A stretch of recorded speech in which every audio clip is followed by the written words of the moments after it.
Aujourd'hui, on va vous parler de Docker, qui est une technologie open source aussi.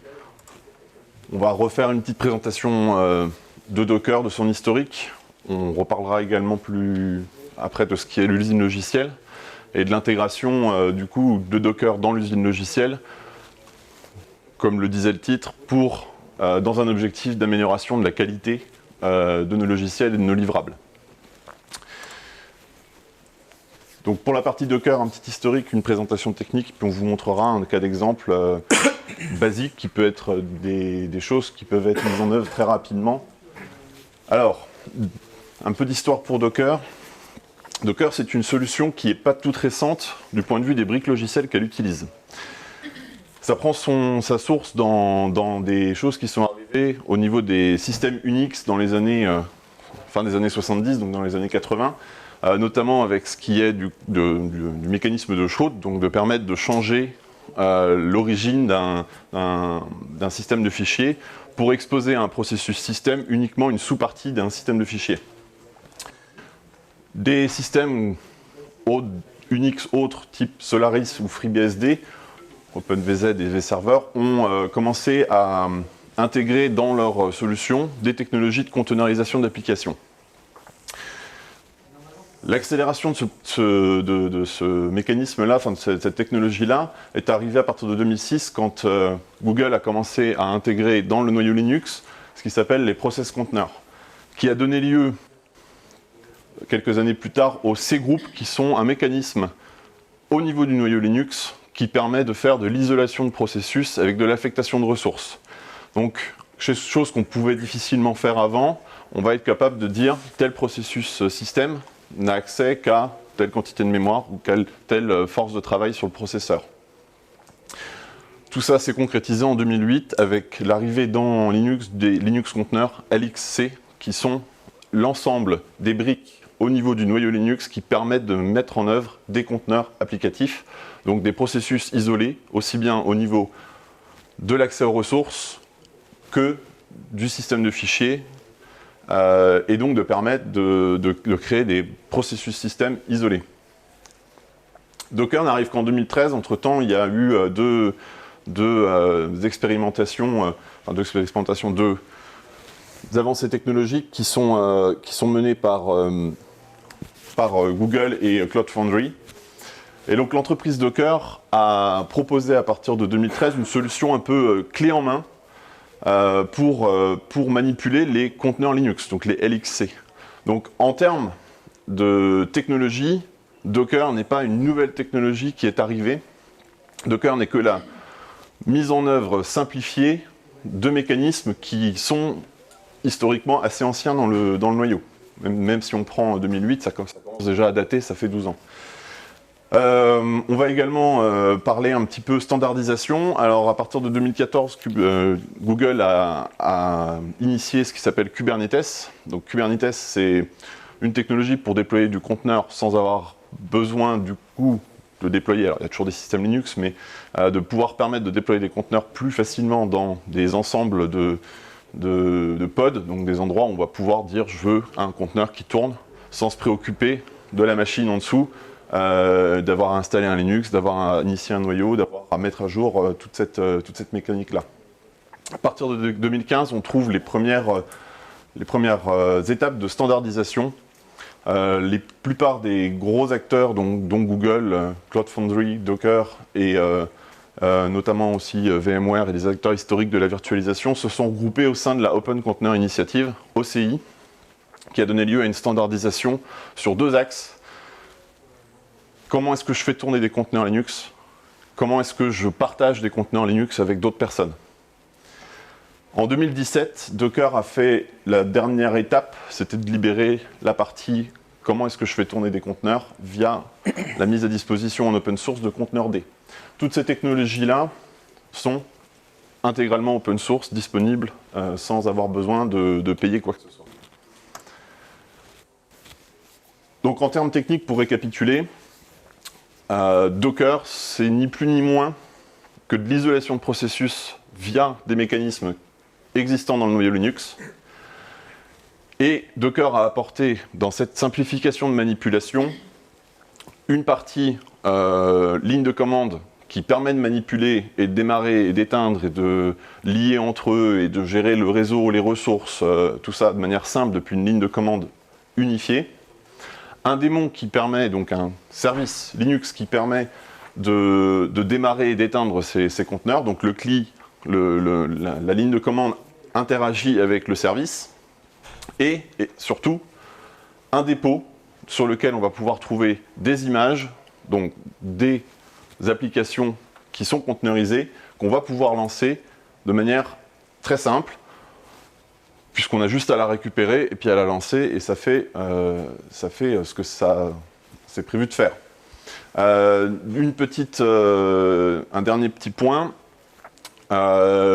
Docker et les images de conteneurs s'appuient sur les systèmes de fichiers par couche, dont notamment pour Docker Overlay FS, qui est un système qui va permettre d'empiler des bouts de système de fichiers et d'unifier tout ça au sein d'une couche sur laquelle on va travailler, qui expose du coup par transparence, un peu comme si on empilait des transparents, l'intégralité de l'historique des couches. Pour illustrer ça, vous allez partir d'une image Linux standard qui contient du coup des librairies et des applicatifs standards, et vous allez rajouter par-dessus vos applicatifs à vous, vos librairies à vous, pour arriver au final, au moment de l'exécution, avec l'ensemble des couches bases qui sont du coup lisibles, une couche d'exécution sur laquelle vous allez pouvoir écrire des données, par exemple temporaires, et qui ne vit que le temps de l'exécution du processus. Donc ça permet en fait de faire de la factorisation d'images. Donc on peut réutiliser des images existantes pour créer d'autres images. Et donc on gagne de la place avec ce mécanisme. Oui. Comme je le redisais, à partir de 2016, il y a eu des efforts de standardisation, donc notamment par la création de l'OCI, puis après par la libération de certaines des briques et des composants de la part de Docker et d'autres acteurs. Ce qui a donné lieu du coup aujourd'hui à un écosystème qui est beaucoup plus riche que juste Docker pour faire du conteneur. Donc ça, c'est un ensemble de concurrents ou d'applications équivalentes. Les trois premiers, c'est l'effort de Red Hat de proposer sa propre solution. Donc une application pour créer des images, Builda, une application pour manipuler ces images, les démarrer, les arrêter et permettre du coup de gérer les aspects liés au noyau Linux, du style affectation de ressources ou création de réseau. Et leur propre dépôt qui permettent de partager, enfin de démarrer un serveur qui permet de partager des images. On retrouve du coup ce genre de concurrents ou d'équivalence dans le monde de Google, donc Canico et Rocket. Runc étant également un autre moyen de démarrer des conteneurs que le conteneur D qui a été libéré par Docker. Ce qui permet aujourd'hui de dire aussi que Docker et surtout, pour le sens plus large, les conteneurs applicatifs sont une technologie qui est relativement mature, pour pas dire mature, et surtout qui ne va pas vous cantonner. Le fait de dire je vais faire du conteneur applicatif, je vais commencer à conteneuriser des applications, ne va pas vous enfermer dans une solution comme Docker. Parce que comme on l'a vu, c'est des briques open source qui sont dans le noyau Linux, et c'est des outils et des utilitaires dont il existe des équivalences qui sont gérées par des entités relativement sérieuses, donc Docker d'un côté, Red Hat de l'autre, et Google pour les parties par exemple Kubernetes, Canico, Rocket.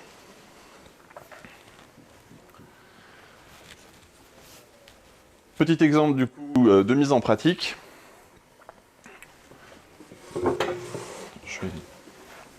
Donc je vais très rapidement vous montrer la simplicité de mise en œuvre du démarrage d'un applicatif type PostgreSQL, serveur de base de données. J'en ai besoin pour tester une application, tester Postgre, ou remonter une base, pouvoir récupérer les données. Je vais démarrer mon application comme ça. Alors, là, j'ai un Postgre qui tourne. Le processus est complètement isolé. Il n'a pas accès au réseau. il n'a pas accès au système de fichiers de mon PC, en l'occurrence, mais il est démarré. Je ne peux pas faire grand-chose, mais il est démarré. Alors, chose qu'on n'a pas vue, puisque je ne voulais pas le faire en live, étant donné que ça peut prendre un peu de temps. La première étape qui a été transparente ici, puisque j'avais déjà récupéré, c'était de récupérer l'image. Donc il a récupéré une image Docker qui contient un PostgreSQL sur ma machine, et là, du coup, je l'ai démarré. Maintenant, on va aller un peu plus loin, parce que effectivement, comme je vous ai dit, pour l'instant, je n'ai fait que démarrer un Docker qui est complètement isolé. Donc, je ne l'aurais pas vu dans le réseau. Je peux même le remontrer si je le veux.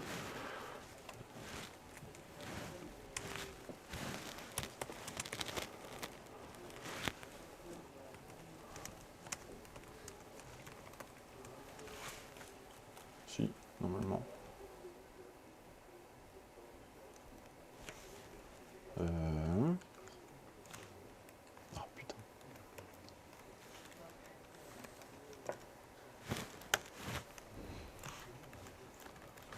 Donc si je regarde, je ne vais pas avoir de processus Postgre. Pardon. Je ne vais pas avoir de processus Postgre qui tourne et qui écoute pour l'instant sur le réseau. Par contre, bien évidemment, la ligne de commande Docker va me permettre d'exposer. Donc c'est là où je vous disais que le CLI va me permettre de publier par exemple le port standard. C'est lequel déjà ? 32. Le port standard de Docker.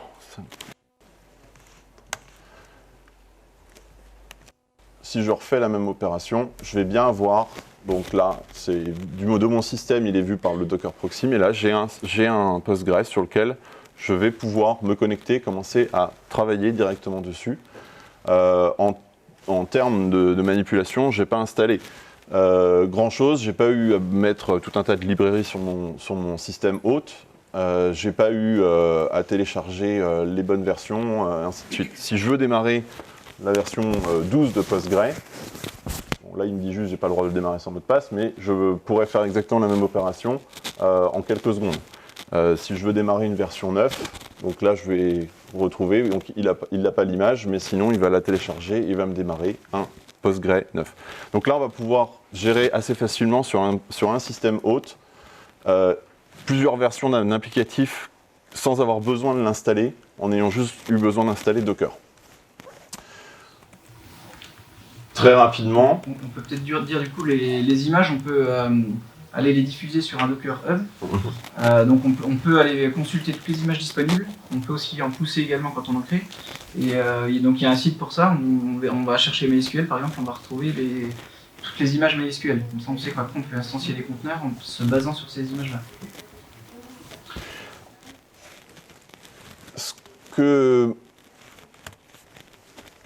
Ce que je vais finir par vous montrer là, je vais démarrer du coup toujours mon image Postgre 11. Je vais lui donner un nom de base de données, un utilisateur et un mot de passe. Je vais exposer également mon port. Alors là, je vais lier un port différent.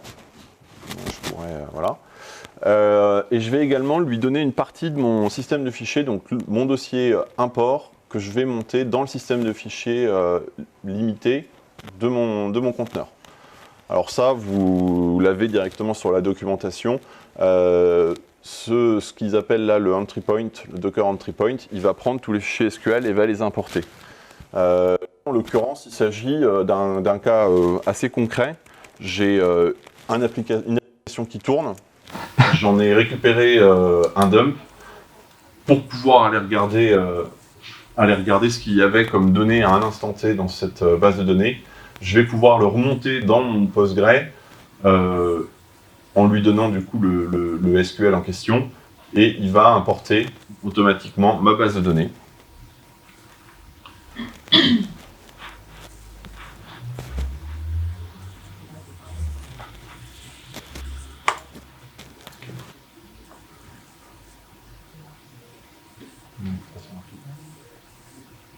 Donc là, il a fini l'import de la base de données, il a redémarré mon serveur.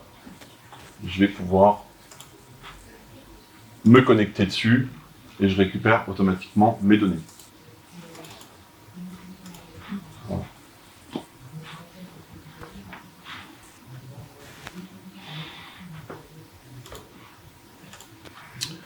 Si j'avais voulu le remonter sur une base plus récente, comme je vous l'ai montré tout à l'heure, on pouvait juste changer de version. Les manipulations, comme leur disait Charlie, on aurait pu monter un conteneur MySQL, on aurait pu monter des bases de données différentes en quelques secondes.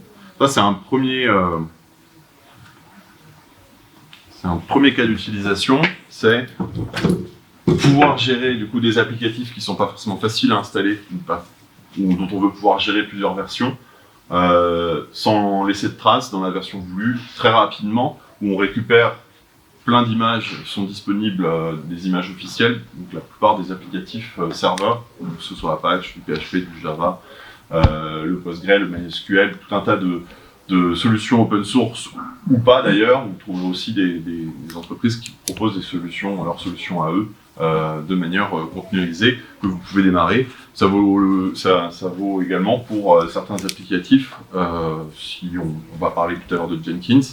Jenkins qui est un serveur d'intégration, vous avez la possibilité de récupérer directement le logiciel dans une version et de le démarrer pour tester. Si on décharge l'image de Postgre du Docker, oui. On perd également par exemple la base de données. Alors oui, dans l'exemple là, moi tel que je l'ai fait, j'ai un fichier SQL de source, donc il charge les données. Donc ce que j'expliquais tout à l'heure sur le overlay FS, donc il va avoir toutes les couches successives qui ont servi à construire l'image, donc la distribution de base, par exemple un Debian, sur lequel on a installé Postgre, sur lequel on a ajouté des configurations, donc il y a plusieurs couches comme ça. Il démarre et il va créer une couche supérieure qui va servir à l'exécution uniquement. Les données sont insérées, elles sont insérées dans cette couche-là, et dès que j'éteins mon conteneur, cette couche-là est détruite. Enfin, dès que je supprime mon conteneur, cette couche-là est détruite. Parce qu'on arrête le Docker et qu'on le relance. Alors, on peut éteindre et relancer le même conteneur où il va garder cette couche-là. La plupart du temps, il faut aller rechercher avec l'identifiant et tout ça, donc c'est pas forcément facile. On peut les nommer, on peut les stopper et puis les redémarrer via leur nom, un nom plus sympa que juste un identifiant auto-généré. Mais on a également la possibilité, dans le cas de Postgre, on sait qu'il va mettre les données dans varlib pgdata, ou varlib PostgreSQL pgdata. Et on pourrait également lier ce volume-là, ce dossier-là de l'image sur le poste. Et donc de pouvoir redémarrer même un autre conteneur avec ces données-là directement au bon endroit. Donc ça, après, il y a tout un tas d'options qui permettent de gérer la persistance des données. Là, en l'occurrence, j'ai utilisé l'utilitaire Docker Compose qui permet d'avoir une description de mon service plutôt que d'avoir une ligne de commande très longue avec tous les arguments. Docker Compose, quand on fait up et stop, pour démarrer et arrêter, il garde le conteneur, il va redémarrer le même. Après, on a la possibilité de faire un down, et donc dans ce cas-là, il va éteindre et supprimer le conteneur. Ça permet des cas d'usage, nous, dans nos postes de développeurs, par exemple, j'encourage les développeurs à régulièrement repartir d'une installation d'une application neuve pour éviter les effets de bord. Ça marche effectivement chez moi. Ça va rentrer dans tout le processus qualité dont on va parler. Notamment aussi de pouvoir se mettre au plus proche et de ne pas avoir d'historique sur sa machine. Donc, la qualité logicielle, donc c'est quelque chose qui est difficile à percevoir. Donc plutôt que de décrire ça précisément, on peut parler du coût de la non-qualité, les conséquences que ça a quand il y a une absence de qualité.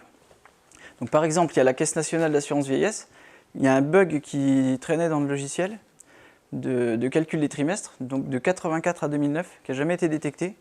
Et il y a une perte estimée de 900 millions à 2,5 milliards d'euros, juste avec un bug.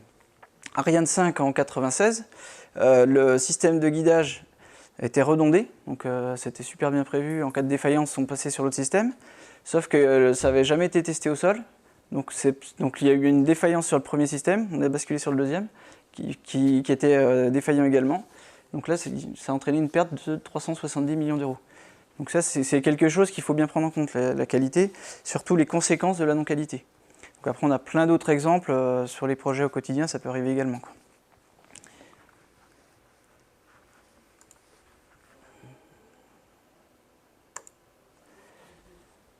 Donc il y a des initiatives qui ont été menées pour formaliser un peu tout ça. Et ce qu'on va retrouver généralement, c'est un ensemble d'indicateurs de qualité sur le produit final. Donc par exemple, la norme ISO 9126, c'est ce qu'elle décrit. Donc avec une description de critères, basés sur des critères et des sous-critères. Donc en critères, on va retrouver par exemple la capacité fonctionnelle, la fiabilité, est-ce que ça fait les choses correctement, la facilité d'utilisation du logiciel, la performance. Donc on a un certain nombre de critères comme ça, qui sont décrits par cette norme. Mais par contre, ça ne décrit pas la manière de s'assurer que tout est bien respecté, quoi. Donc il y a une deuxième norme pour ça, c'est la 14598, qui consiste à décrire une démarche méthodologique pour assurer les critères de la première norme. Et donc tout ça, c'est des normes de 92. Ça a été refondu, révisé dans une autre norme. Donc la 25041.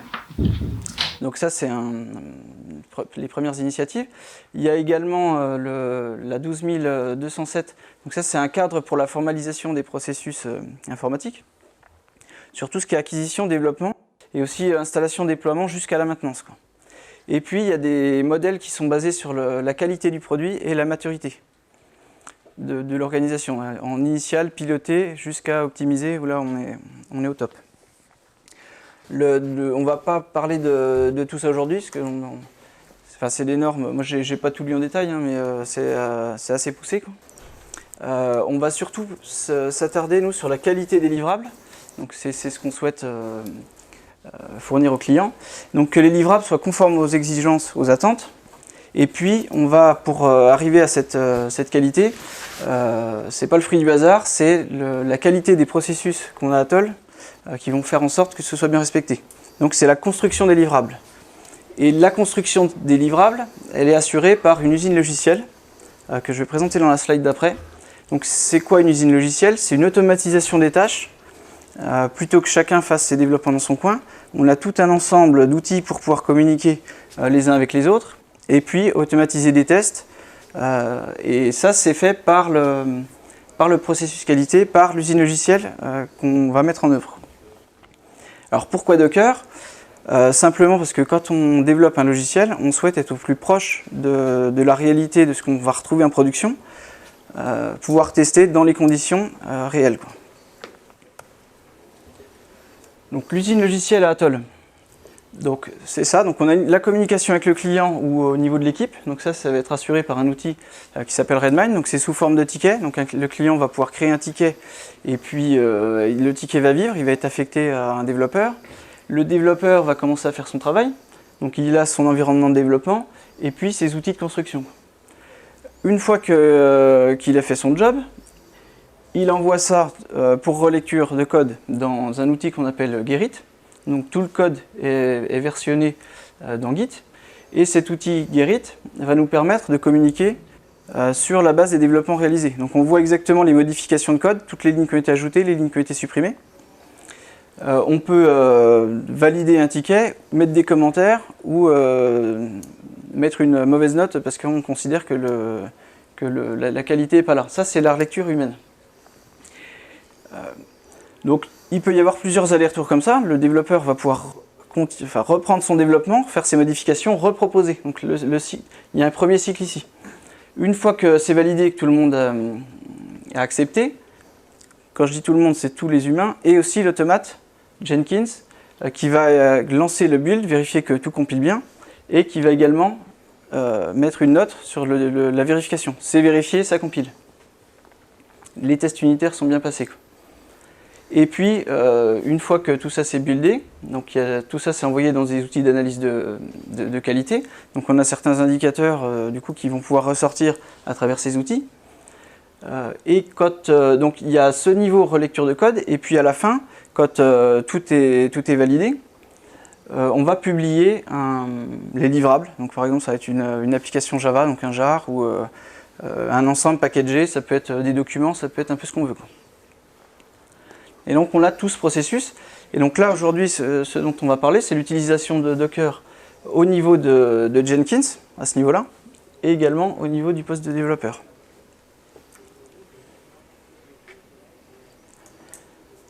Donc pour ça, on a recherché un projet qui nous permettrait de démontrer un peu tout ça avec un frontal web, un back-end et puis une base de données. Pour pas tout réécrire, pour avoir un exemple pour illustrer tout ça aujourd'hui.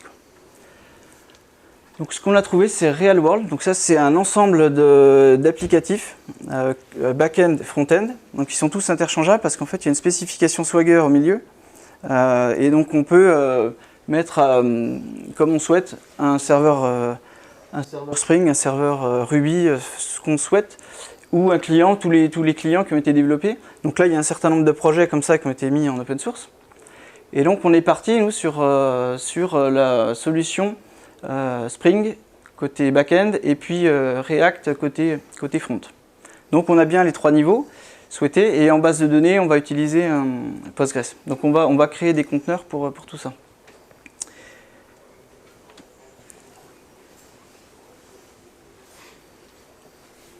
Donc quand on commence à développer, donc généralement on récupère tout et on a tous les outils sur son PC. Donc la compilation, enfin l'environnement de développement, la compilation, les tests, on fait tout sur son PC.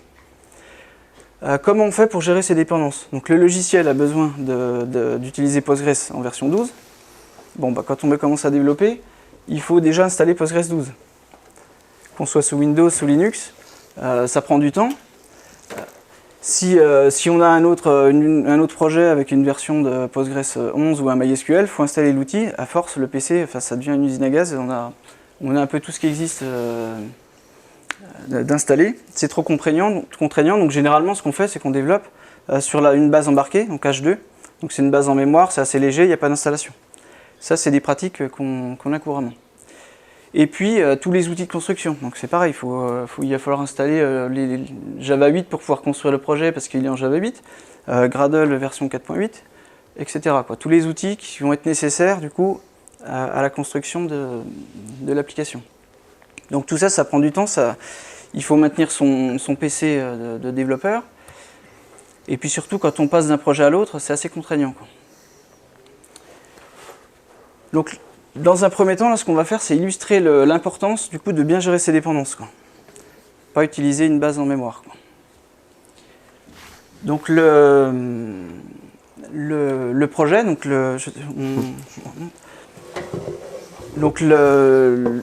l'exécution du projet. Donc là, on a installé Gradle pour ce projet, donc en version 4.8. On se met dans le bon répertoire et puis on va lancer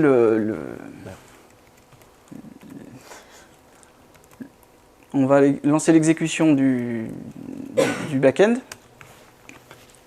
C'est pas dans le projet Spring. Dans le projet Spring. Donc ça va être pour démarrer l'exécution côté back-end.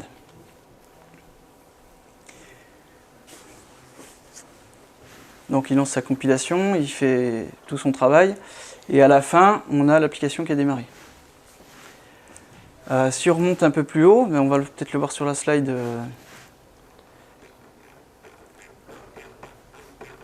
Ça peut remonter où? Montre sur la slide, ce sera peut-être plus simple. On va voir qu'on est sur une base qui est en H2, donc c'est la fameuse base en mémoire en fait. Parce que le projet est configuré comme ça, on n'a rien précisé en paramètres, on l'a lancé, on est sur une base en mémoire. Donc là, il a fait une migration, donc on a embarqué en fait dans l'application les scripts SQL qui permettent de créer le schéma de la base. Donc au démarrage, il y a eu l'exécution du coup de cette base de données, de ce conteneur léger. Et puis il y a une migration pour créer une table, l'ensemble des tables du projet.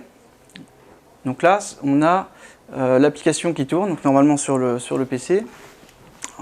On peut vérifier qu'on a bien le port 8080 qui est utilisé. On peut même... Non, je vais y arriver. Je peux même cliquer sur le lien, j'avais mis un lien. Ah oui, c'était... Ouais. Ici, normalement il y a un lien. Voilà. Donc là, on a le service qui tourne. Donc là, on a récupéré les tags. Il n'y a aucun tag. Il n'y a aucun tag pour le moment dans l'application. Donc ça, c'est la première exécution. Ensuite, donc ça, c'est le côté back-end. Côté front-end, on a installé NPM, Yarn, Node et compagnie, quoi. Donc on va lancer le projet. Donc on commence par installer les dépendances avec Yarn. Et puis après, on va exécuter le projet en mode développement, quoi.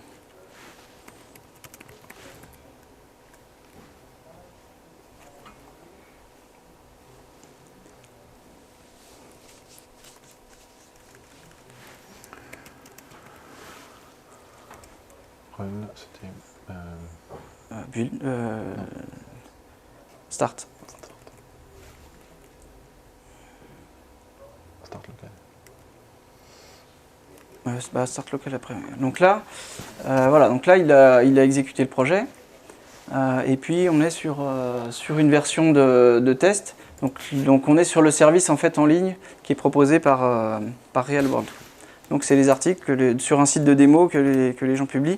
Comme on est sur du Swagger, l'application React Client c'est communiquer avec ce back-end là.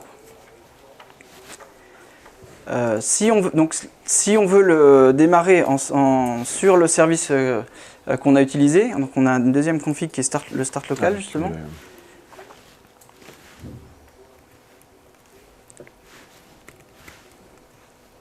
Et donc là, il va s'appuyer sur le localhost 8080, donc le service qu'on a, le back-end qu'on a exécuté. Donc là, voilà, là c'est tout, là c'est vierge. Donc, il n'y avait pas de tag ici. Il n'y avait pas de tag. Ici. Voilà. Donc là, on a lancé le projet, on peut commencer à développer, quoi. On a le back-end qui tourne, et puis on a le front.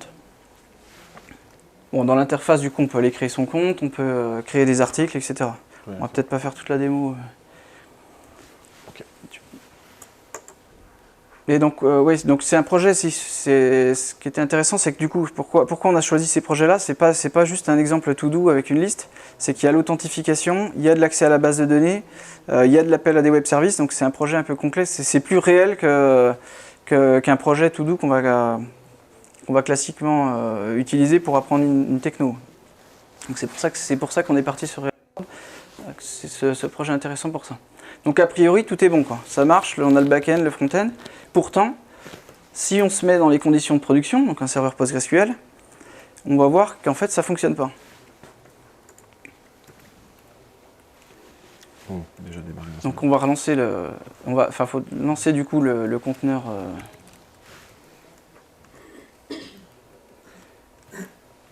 Donc on a un Docker Compose qui décrit du coup la création du conteneur. Donc là le conteneur est en route. Ah. Donc il attend les connexions. Et donc on va relancer le back-end en précisant les paramètres pour qu'il aille se connecter à cette base de données plutôt que la base de données mémoire. Donc on va se connecter en localhost sur le port 5432.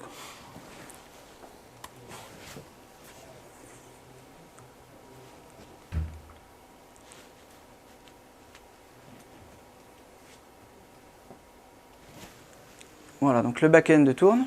Et donc normalement, là, cette fois, on est sur l'application Postgres. Et si on reteste, on va voir qu'en fait, ça ne fonctionne pas. Donc les tags vont fonctionner. Par contre, il y a un service qui va pas fonctionner. Voilà, là, ça plante. Alors pourquoi ça plante? C'est parce qu'en fait on a trouvé le problème, c'est que l'accès à la base de données, elle a été faite sur la base H2, parce que le développement a été fait là-dessus, et il y a une façon d'écrire les requêtes SQL qui n'est pas standard, qui fonctionne avec H2 mais pas avec Postgres, qui respecte le standard.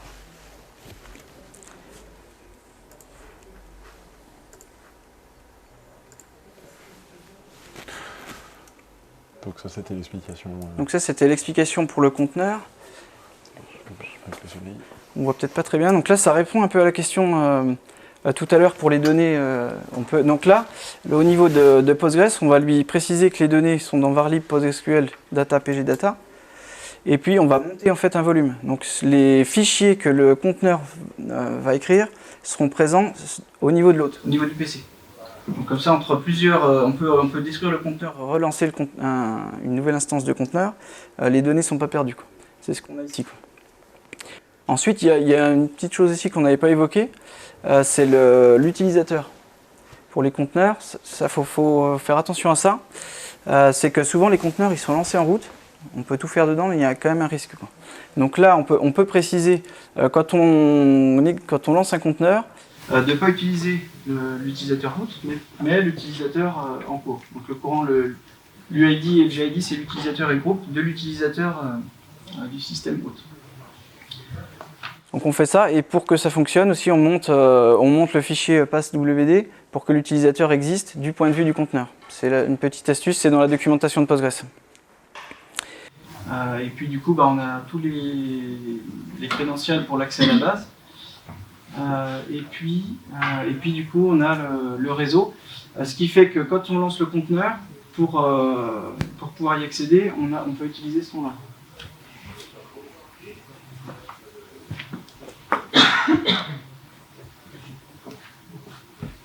Donc là, tout ça, c'est ce qu'on a fait. Donc on vous retransmettra la présentation. Donc on voit l'erreur, et là on n'a pas regardé, mais dans la console du back-end. Il y a en fait cette erreur-là qui apparaît.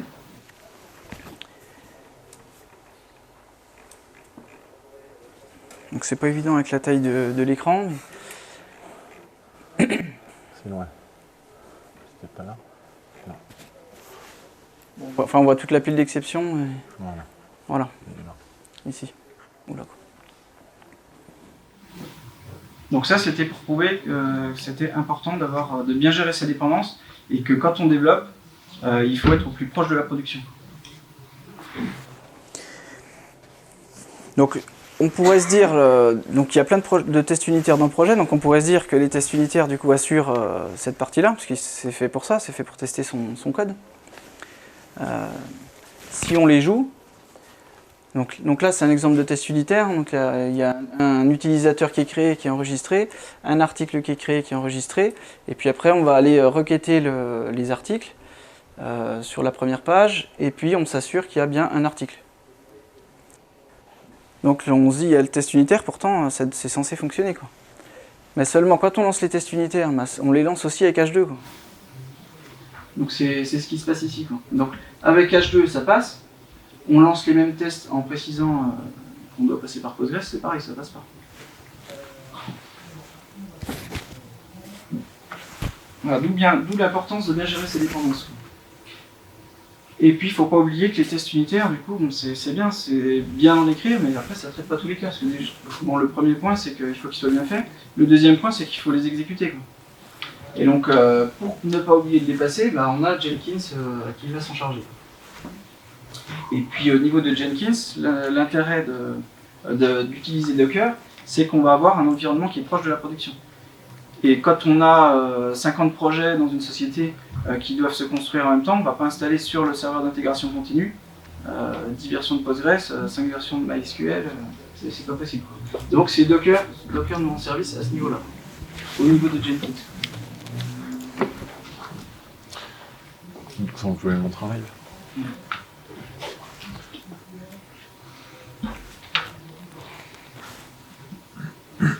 Donc côté Jenkins, ce qu'on fait, c'est qu'on met en place un écouteur. En fait, dès qu'il va y avoir un ticket, enfin, un développement qui va être proposé, Jenkins va prendre le code, le récupérer, et puis après exécuter des actions. Donc, ces actions, on peut les paramétrer. On programme ça dans un pipeline Jenkins. Donc c'est une suite d'actions qui décrit exactement ce que doit faire Jenkins. Donc typiquement, ça va être récupérer le code, passer les tests unitaires, et puis après on peut faire ça pour la relecture de code, et on peut utiliser ça aussi pour après construire ces paquets finaux.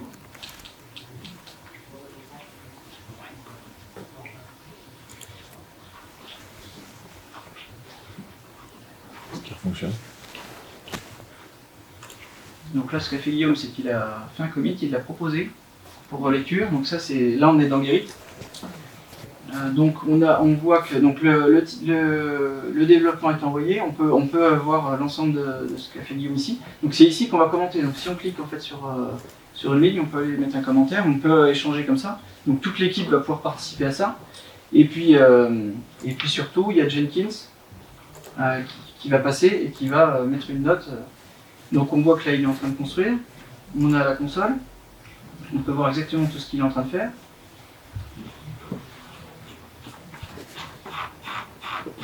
Donc il télécharge toutes les dépendances. Donc ça, c'est lui qui s'en charge. Bon. Donc.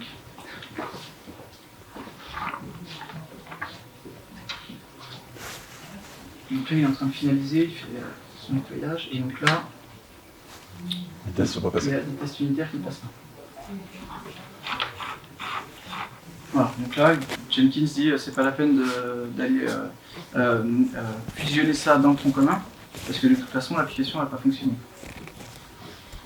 Donc on a un retour directement au niveau de la revue de code qui nous permet de dire voilà le build automatique est en erreur. On peut retrouver du coup le résultat de ce build automatique.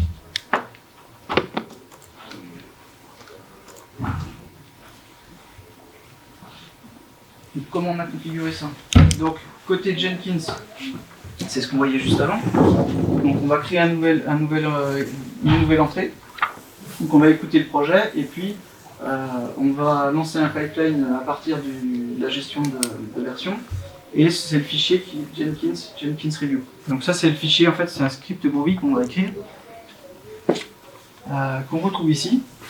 Donc il est organisé de cette manière.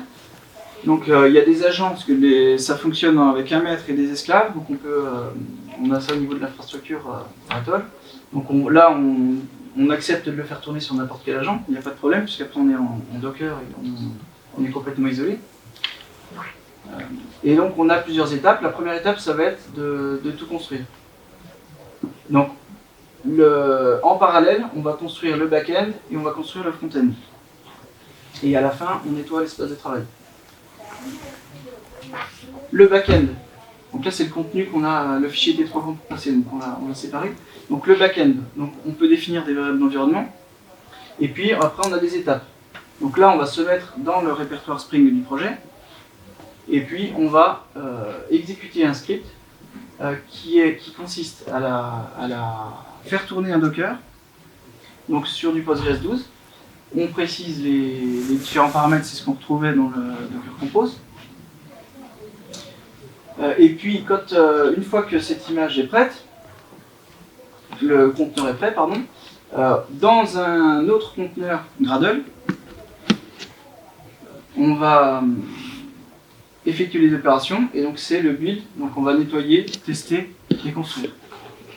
Donc on précise ici qu'on va se connecter à la base de données Postgres realworld.cd.com, et on peut faire ça parce qu'on a fait un lien à ce niveau-là.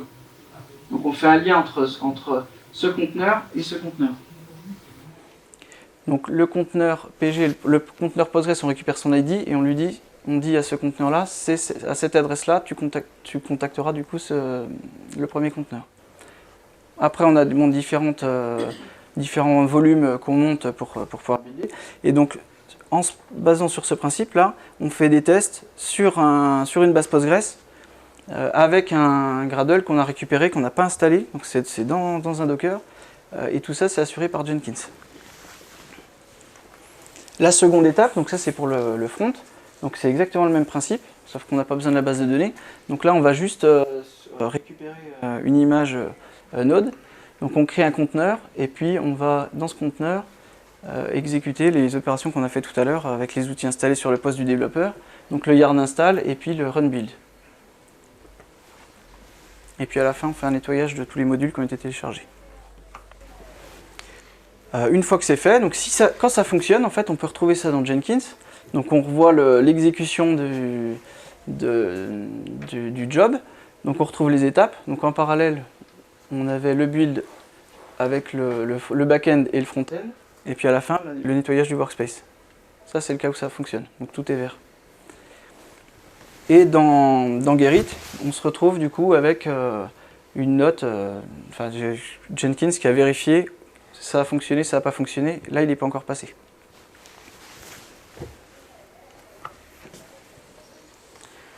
Donc là, on a vu côté Jenkins intégration continue.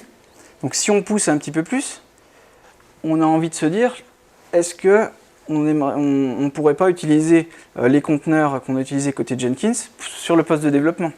puisqu'on a vu que ça tournait. Donc c'est cette seconde partie qu'on illustre.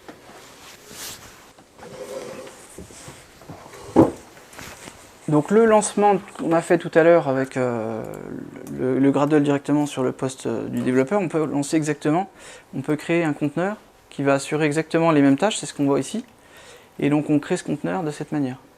Donc là par exemple pour le back-end, donc on est sur l'application Spring, on va faire tourner un conteneur qui est basé sur l'image Gradle 4.8. Donc on précise après les utilisateurs, les volumes qu'on souhaite monter. Le W, c'est le répertoire de travail dans le conteneur, les ports qu'on expose, et puis le lien avec le conteneur de base de données qu'on a créé juste avant. Et donc en faisant ça, on retrouve exactement la même compilation et on a le back-end qui tourne sur le poste du développeur. Sans avoir... Donc le seul préalable, c'est d'avoir installé Docker. On n'a installé aucun autre outil. Tu as ta base qui tourne? Normalement, ouais. Je l'ai pas coupé.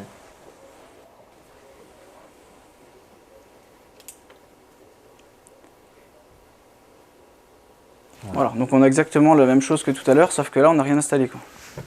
Donc on a gagné du temps, on met un nouveau développeur sur un projet, il peut partir tout de suite, quoi. Donc ça c'est pour le back-end, et pour le front-end, on a la même chose.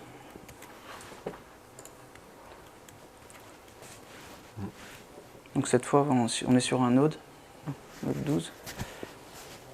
Et puis donc on va voir l'install et puis après le start local. On retrouve ici. Donc là il va nous exécuter le serveur qui permet d'avoir le front en développement, quoi. Et puis il va aller faire ses requêtes sur le localhost 8080, le conteneur back-end qu'on a instancié juste avant. Bon, on a toujours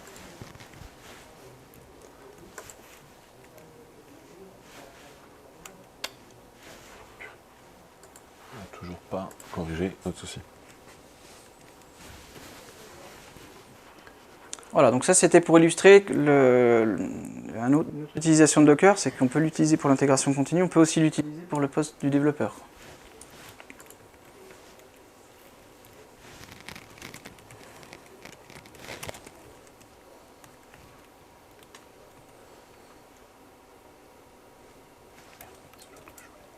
J'ai le 3000. Ouais, t'avais relancé le front en fait. Je voulais relancer le back. Avec le correctif. Voilà. Ah, pas. C'est là où. Il faut que tu vides le local storage. Non, donc là c'était le test unitaire qui passait pas, on a fait la correction. Donc ce qu'a fait Guillaume, c'est qu'il s'est remis sur une autre branche sur laquelle on avait corrigé le problème. Et donc on peut lancer l'application, là ça tourne sur la base du Postgres avec tous les outils Docker. Enfin, tout est en Docker là.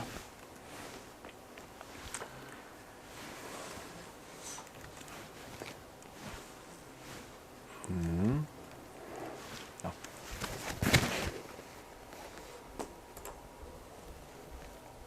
Donc ça c'était la deuxième commande. Pour le front, voilà. Donc un petit récap sur la qualité. Donc on a montré que c'était important de bien gérer ses dépendances, d'être au plus proche de l'environnement de production, parce qu'il n'y a que comme ça en fait qu'on validera définitivement l'application. Et puis pour les outils de construction, c'est exactement la même chose. Et on a besoin aussi d'avoir une version partagée. Donc quand on les met dans le gestionnaire de sources, donc on va aller committer ça en même temps que le projet. Quand on a des évolutions du coup, de versions d'outils à utiliser pour le développement, ça va suivre le projet, quoi. Et donc là, Docker est un facilitateur. Donc on a une installation de l'outil Docker, après on n'installe plus rien d'autre. Et puis donc la description des conteneurs à utiliser, tout est dans le projet et ça suit l'évolution du projet, ce que je disais juste avant, quoi. Et puis quand on travaille sur plusieurs projets en même temps, pour passer d'un projet à l'autre dans une journée, on a juste à arrêter, relancer la commande, c'est pratique. Donc c'est des petites choses qui facilitent un peu le développement au quotidien. Le dernier exemple sur Jenkins, Tu voulais ajouter quelque chose, Non, Hakim? c'est bon, vas-y. Le dernier exemple pour Jenkins, donc c'est un déclencheur Gerrit également, et cette fois c'est sur quand on va avoir un commit qui va être mergé, qui va être fusionné dans le tronc commun de développement, quoi. Donc là, on a un deuxième Jenkins file, et donc l'objectif de ce traitement-là, ça va être de produire le livrable qui va être après utilisé par le client.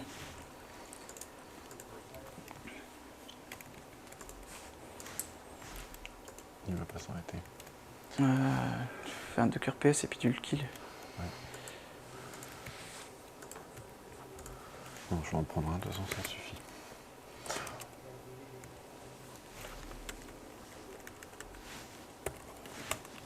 Donc là, l'idée, c'est d'illustrer la fin d'un développement. Donc, mon fixe, en l'occurrence, pour les histoires de limites et les différences entre H2 et Postgre.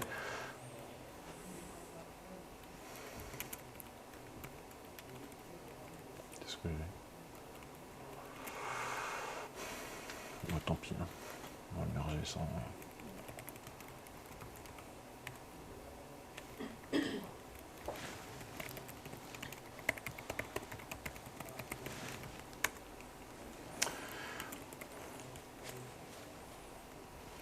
Donc on finalise un développement, il arrive dans la branche du tronc commun comme le disait Charlie juste avant. Et on va avoir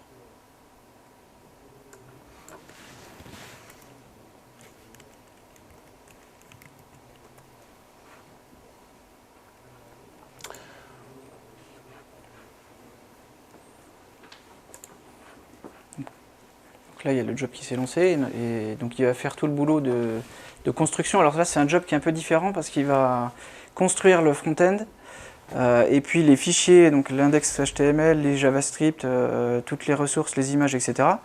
Ça va arriver dans un répertoire. Et la deuxième étape, juste avant de construire le back-end, ça va être de copier ces fichiers-là dans les ressources du back-end avant de le compiler. Donc on embarque en fait le front, toute la partie front côté back-end. Ce qui permet d'avoir un seul jar après à déployer. la petite différence, on la retrouve ici. Tout à l'heure, on avait juste après la déclaration du démarrage des étapes, un démarrage en parallèle des deux étapes qui étaient le front-end et le back-end. Là, elles ne sont plus du coup démarrées en parallèle. On se retrouve juste avec d'abord l'étape de front qui est complètement identique à l'étape qu'on avait dans le build de vérification. Donc vraiment le yarn install et le build. Et la petite spécificité dont vous parlait Charlie, c'est que l'étape de build back-end, elle va commencer juste par copier le résultat du build front-end dans les sources de l'application back-end avant de faire le process de build. C'est ça.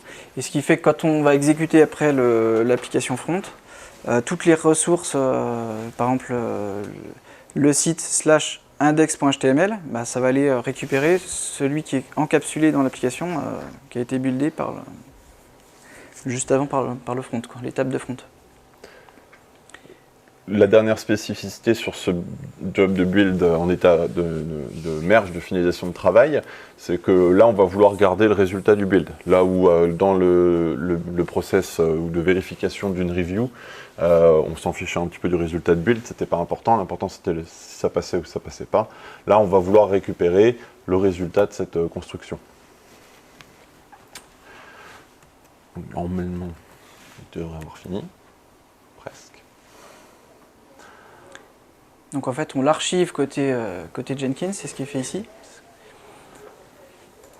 Et on va le retrouver du coup ici comme étant le résultat d'un build, d'un intermédiaire, là cette fois-ci, puisque c'est pas potentiellement à destination d'une livraison client, mais c'est un build intermédiaire. Et on va pouvoir du coup, je vais mettre ici, on va pouvoir récupérer ce résultat de build.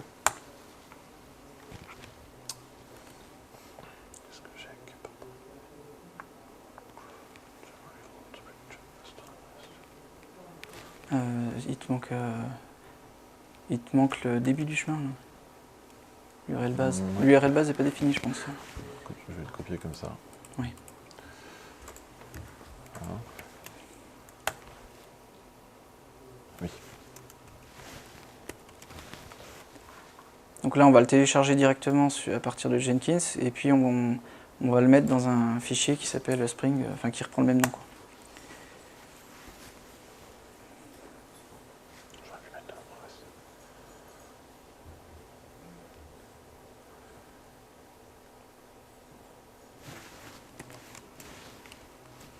Je me retrouve avec mon résultat de build ici et je vais pouvoir lancer l'application.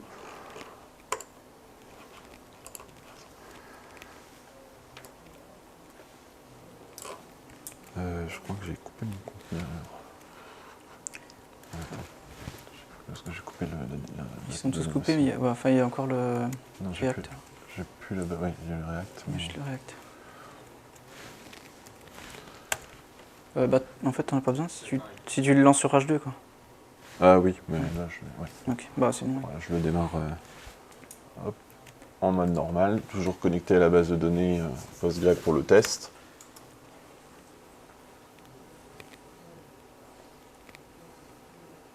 Voilà, l'application est démarrée et cette fois-ci...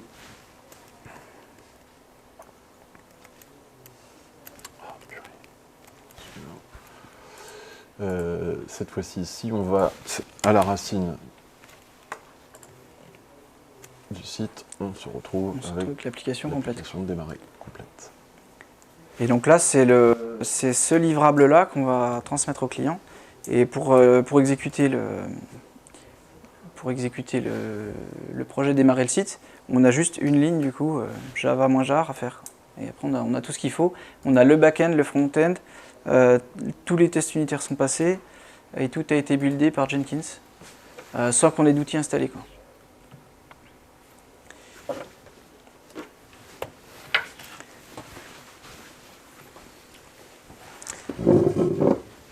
Donc voilà pour ce qu'on voulait vous montrer pour cet atelier. Donc c'était vraiment insister sur le côté facilitateur de Docker au service de la qualité. Donc que ce soit dans un process d'intégration continue et également aussi au niveau du poste du développeur, parce qu'il n'y a rien installé et tout le monde partage la même version des outils. Je ne sais pas si après vous avez des questions. On utilise aussi Docker en production, donc on est aussi capable avec Jenkins de construire des images qu'on met à disposition pour qu'on puisse après faire tourner des conteneurs avec l'application, le Postgres tout embarqué. Tout à l'heure on a vu Docker Compose. La finalité de l'outil c'est en fait de composer des services. Donc on peut composer un service Postgres avec un service applicatif qu'on aura construit également par Jenkins. Donc là, effectivement, comme le redisait Charlie, la présentation était axée utiliser Docker effectivement comme des outils Postgre, comme des outils Java, comme des outils Node pour avoir les bonnes versions au bon moment dans les bonnes dépendances, pouvoir facilement monter un serveur de base de données jetable en quelque sorte qui va me permettre de faire mes tests. Ce qu'on fait également chez Atoll, c'est la livraison cette fois-ci d'applicatifs packagés dans du Docker. Alors quels sont les différents avantages sur cette partie-là? C'est un autre pendant de l'utilisation de Docker, c'est pouvoir embarquer au sein d'une image l'application que j'ai construite, donc par exemple celle-ci, avec la bonne version de Java, avec les bonnes librairies. J'ai peut-être de la transformation, je vais peut-être utiliser une librairie PDF, je vais peut-être utiliser un OpenOffice, je vais peut-être utiliser voilà, tout un tas d'applicatifs comme ça dont j'ai besoin d'avoir les librairies à un instant T dans la bonne version à côté de mon application.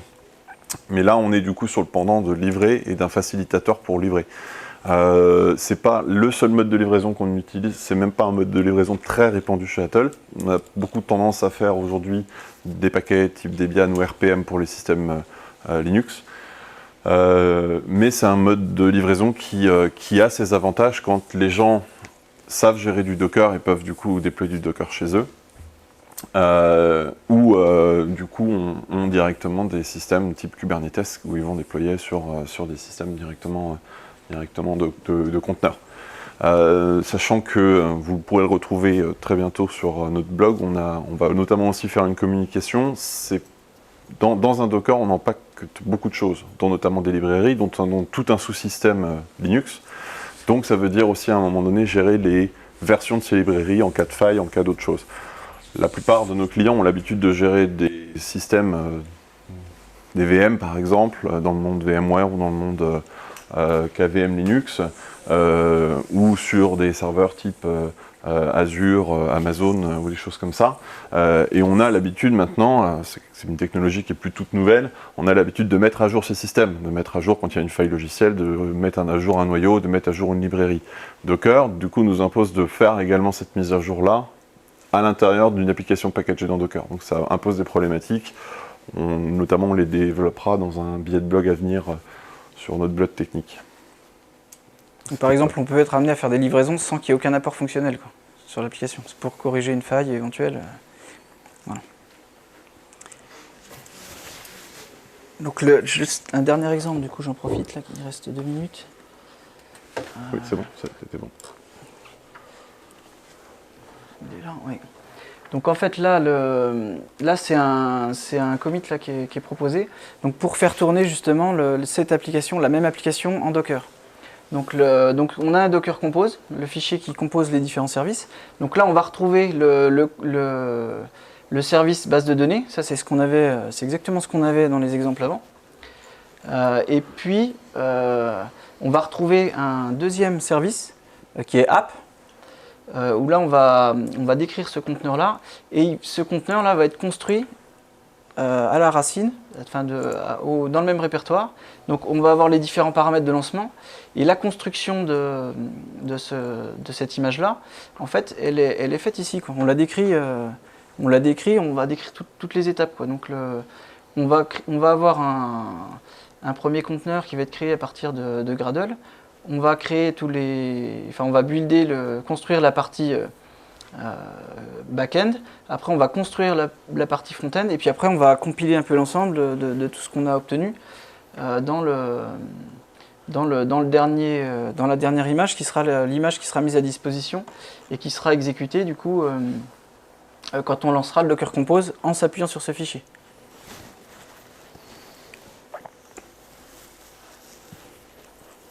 Voilà, donc on peut aller jusqu'à proposer du Docker pour de la production, quoi. De cette manière-là, en testant tout ça en amont avec Jenkins, quoi.